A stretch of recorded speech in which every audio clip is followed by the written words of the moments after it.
Alexis Poulain, sans réserve, l'édito. On est là, même si Macron ne veut pas, nous on est là. Eh oui.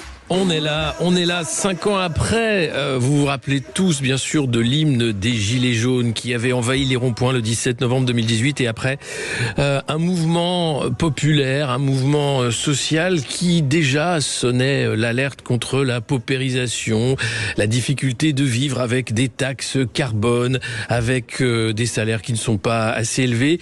2000 personnes qui ont été mises sur écoute, géolocalisées, une surveillance massive s'en est suivie, des gardes à vue abusives, une entrave au droit de manifester et des violences policières, même si certains n'aiment pas le terme. 23 éborgnés entre 2018 et 2019, dont Jérôme Rodriguez, qui sera l'invité d'André Berkoff tout à l'heure pour faire le point sur ces 5 ans.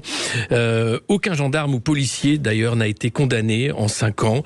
On se rappelle bien sûr de Christophe Castaner, alors ministre de l'Intérieur, de Monsieur Lallement, préfet de Paris, d'Édouard Philippe, Premier ministre, et d'Emmanuel Macron, qui, avec Brigitte Macron, préparait même un plan de contingence pour quitter Paris en hélicoptère ou se louer un appartement pour ne pas finir son mandat, parce qu'on en était là, quasiment.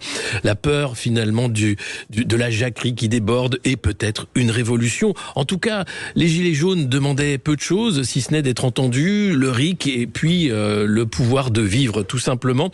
L'ONU, à l'époque, avait demandé à la France une enquête sur l'usage excessif de la force. Eh bien, l'enquête, elle s'est arrêtée, puisque la France a préféré passer la distance de tir du LBD, cette arme qui a éborgné de nombreux gilets jaunes, de 10 mètres à 5 mètres. Elle a commandé 78 millions d'euros de nouvelles grenades de désencerclement et lacrymo pour le ministère de l'Intérieur, et 90 nouveaux blindés, les Centaures, qui permettent de réprimer encore davantage. Donc la leçon apprise finalement pour le pouvoir, ça a été comment préparer la future répression et se protéger des Gilets jaunes. Et puis, pour la situation économique du pays, la pauvreté explose. On en parlait à l'instant avec Noam Landry du collectif Alerte. L'essence, elle est 40 centimes de plus qu'en 2018. Il y a toujours aussi des taxes écologiques qui sont en préparation. Et tout ça, eh bien, dans un silence, comme si la sidération, après la violence, avait empêché les Gilets jaunes de revenir. Mais si, ils revenaient, parce que elle est où, votre colère ?